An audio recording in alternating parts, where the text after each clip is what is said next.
hello, everybody. We're back doing another deck tech today. And this time it is vintage. That was quite the range of emotions. So,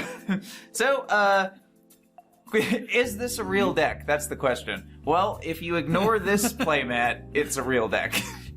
If you look at this playmat, it's something else. I mean, this is that's the one Okay. card.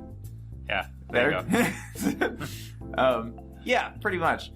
Okay, so let's start with the ones. So we have a ton of one-drop creatures.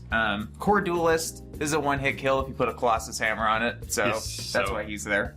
This is the hammer time kind of deck. Yeah. In a very high power format. Yeah, with a lot more types of equipment and other little combinations. So yeah, we have Core Duelist. He holds equipment very well. We have Judge's Familiar, same sort of thing. He flies. The counter Force Spike type ability in Vintage, probably not the worst. Probably not the worst, But no. really he's in there because it costs 1 and flies.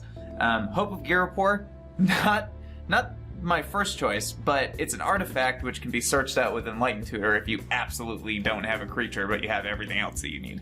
And sometimes its second ability is relevant. Sometimes, yes. Yeah, so then we go over to... So those are the one-drop creatures. We'll go over to the two-drop creatures. We have 4 Stoneforge Mystics. Finds any equipment in the deck. Hammer, Batterskull, Sword, Spike-It.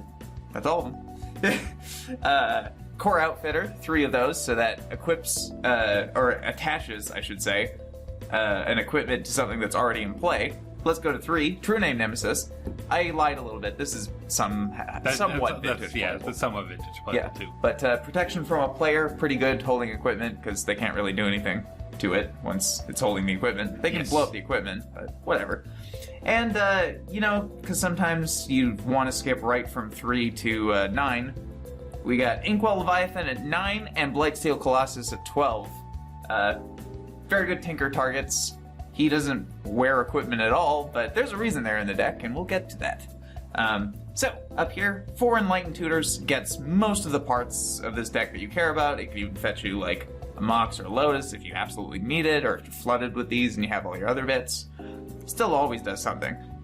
3 Sigarda's Aids lets us cast equipment and aura at instant speed, and they attach immediately to something when they enter the battlefield. So, this plus Hammer equals fun times. Yes.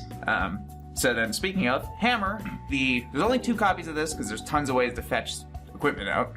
But equipped creature gets +10/+10 and loses flying. Now it costs 8 to equip, but if you're doing it with this or this, it costs nothing to equip. Basically.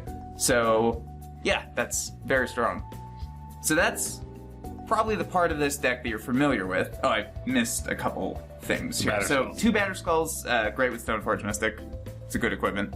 1 Sword of Fire and Ice, especially on a Core Duelist, it's pretty sweet because you get both the effects. Yeah, you get it. You get it the twice. double strike, so you get it twice. Yeah, but the most important part of this deck, and the reason why this is a vintage deck, Mask of the Mimic Spike-It. There are very few formats where you can play these cards. Basically only Legacy and Vintage. And you're probably wondering, what are these cards? And I want to play those cards. So let's start with Mask of the Mimic. Sacrifice a creature. Search your library for any copy of target creature card and put it into play. Shuffle your library afterwards. There is some errata on this, so it is part of the cost. Like, as an additional cost to cast this, sacrifice the creature. Not, Yeah, you sacrifice the creature and search for that creature. Yeah, so like, here's sort of an example. So if I have these 2 creatures in play, I can Mask of the Mimic, sacrifice Core Duelist to basically effectively turn it into a copy of another thing that I have in play. So if I have a Judge's Familiar in play, I can go get a second one. Yes. By sacrificing something else.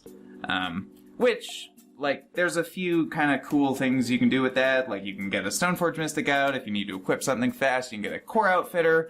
But really what you want to do is put Spike-It on a creature before you do your Mask of the Mimic shenanigans. So that says, equipped creature gets +1/+1 and has all names of non-legendary creature cards in addition to its name. So, given this same scenario here, let's say we have these 2 cards. Let's say one of these has a Spike-It on it.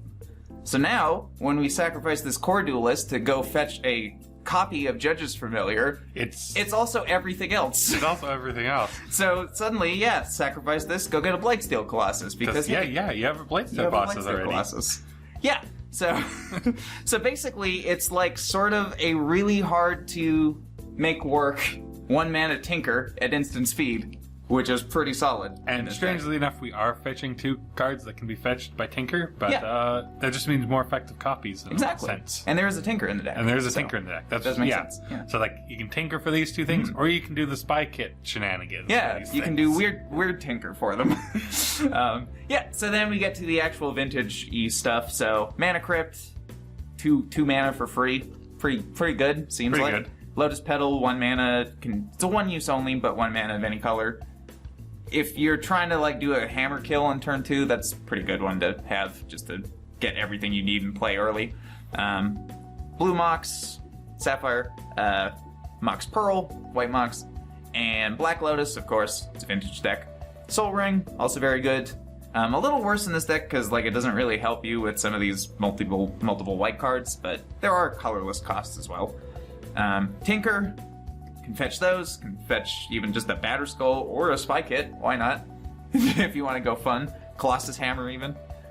Pretty sweet. Time Walk, Ancestral Recall, self-explanatory, it's vintage. 1 Mental Misstep, because that's all you're allowed these days. And then over to the lands, so we have 2 Cavern of Souls. These are in here because a lot of core. It's not all core, but I mean, 11 core seems reasonable. 11 out of your 15 creatures? Yeah, these don't really even count. Yeah.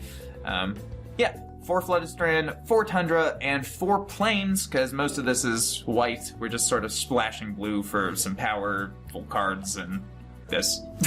And also True Name Nemesis, a little hard to cast, but I figure there's enough that we could probably squeeze together 2 blue sources. So, that is the deck. Boy!